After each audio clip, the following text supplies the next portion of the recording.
Moi kaikki! Ja tänään mä näytän, miten voi tehdä sen paperista semmoisen niinku fidgetin, eli paperisquishin. Ja tähän tarvii kyniä, sakset, kumin, pumpulia ja sitten kaikkia väriä, mitä aikoo siihen käyttää, ja paperi tietysti. Teippiäkin tarvitsee, mutta unohdin se tässä näyttää. Sitten mä tein tällaisen mikä se oli? Niin siis Taffel Heart pussi. Ja näitä voi tehdä ihan minkälaisia vaan, mutta tässä mallissa mä teen semmosen, ja tässä mä nyt piirrän eka nää kaikki rajat tähän, ja siitä aletaan piirtämään. Niin, ja tässä mä piirrän ääriviivoja, ja mä voin laittaa tähän jotain kivaa musiikkia. Girls like me don't cry. Girls like me pretend that we don't cry. Đâu không muốn là phải âu sầu, đâu không muốn là phải chờ lâu. Nên đừng có một phép nhiệm màu thèm mong bình yên như lúc đầu. Sao nước mắt lại rơi như thế, bước vào lòng tôi ra mây mê. Em chưa muốn rũ đi vào không gian chẳng tình cờ. Hứa với em anh sẽ không ngờ thờ đến và đi tựa như giấc mơ. Thức giữa đêm và nắm tay em này, baby boy. Girls like me don't cry. Girls like me pretend we don't cry. My baby. Girls like me don't cry. Girls like me pretend we don't cry. Tässä kohtaa mä saan ton ekan kohan tehtyä, ja sitten mä jatkoin tekemällä muuta osaa.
Sitten mä sain tehtyä tämmöisen, ja sitten mä aloin värittää muuta osaa, mutta sitä mä en nyt sitten, kun mä jatkoin tätä työtä, niin sille, että ei kestäisi tää video mitään 1,5 tuntia. Ja sori, kun tässä on nyt vähän väärinpäin oli äsken, mutta nyt ei ole enää. Tässä vaiheessa mä aloin laittaa päällystää ton teipillä. Sitten vaan leikataan se tästä irti. Girls like me don't cry. Girls like me pretend that we don't cry. Đâu không muốn là phải âu sầu, đâu không muốn là phải chờ lâu. Nên đừng có một phép nhiệm màu thèm mong bình yên như lúc đầu. Sao nước mắt lại rơi như thế, bước vào lòng tôi ra mây mê. Nyt mä sain ton leikattua, ja sitten mä otan toisen paperin ja alan mä teen tässä nyt saman muotoisen, niin sit sitä on helpompi tehdä. Ja hyödynsin siis se paperia, mitä olin jo käyttänyt, mutta tässä ei hirveän hyvin nyt näy tätä. Mä leikkaan Mutta onneksi tää näkyy hetken päästä. Tässä vaiheessa mä olin saanut sen jo leikattua. Tässäkin taas näkyy vähän huonosti, mutta kohta mä huomasin, että näkyy huonosti ja mä näin siirtelee noita. Girls like me don't cry. Girls like me pretend that we don't cry. Siis sori kun mä en nopeuta tätä, mutta mä en ihan vielä valitse tää sovellus sillä, että mä saan nopeutettua ja otettua sen kaikkea pois. Mutta tässä kohtaa mä löysin sen. Ja sit mä en tässä kohtaa vielä tiennyt, miten huonosti te tässä kohtaa näette, mutta kohta te näette vähän enemmän.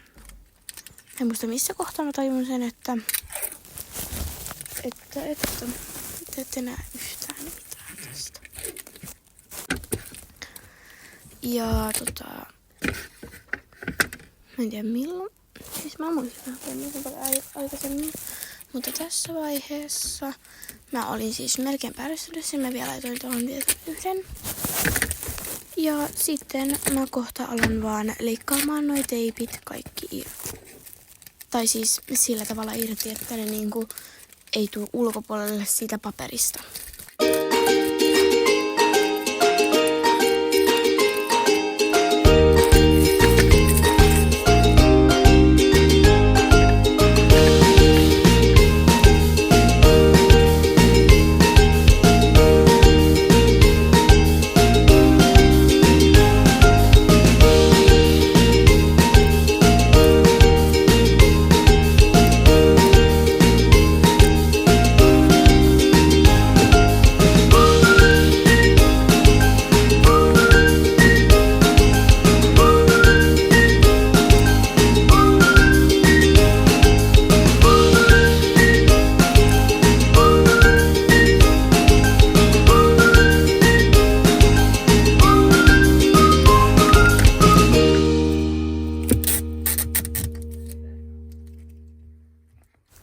Mä en tiedä mitä mä teen, kun mä vedän tosta yli. Varmaan otin jotain.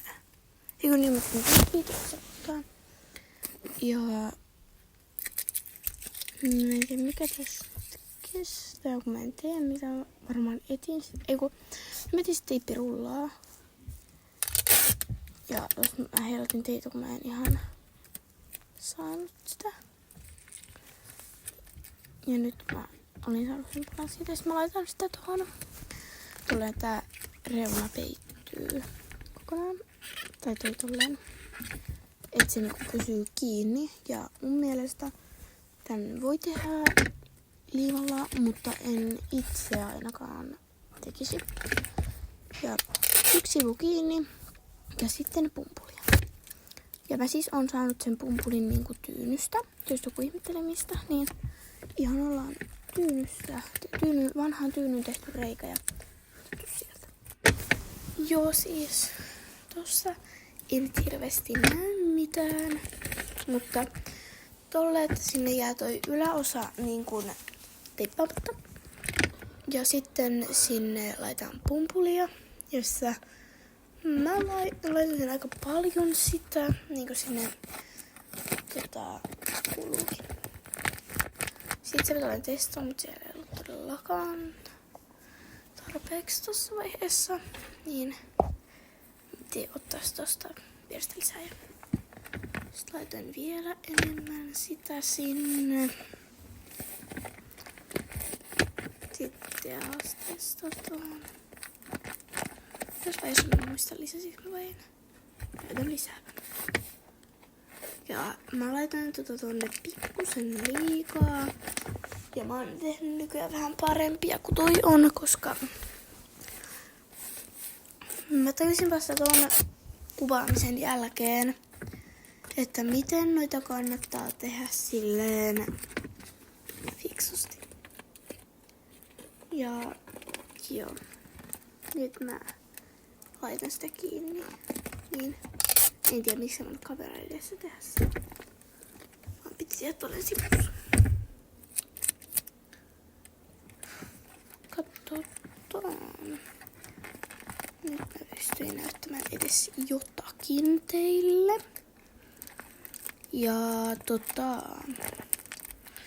sitten kun se on tolleen Sit se on tommonen ihana paperisquishy. Ja mä siis en tehnyt toista puolella, että mä tein toista puolesta vaan valkoisen. En tiedä sanoiko sitä jo. Vai tämmönen tässä tuli. Toi kuva ei ole mikään kaikista hienoin. Mutta joo. Tämmönen tuli tällä kertaa tehtyä. Toivottavasti saitte jotain inspiraatiota tästä. Ja moikka!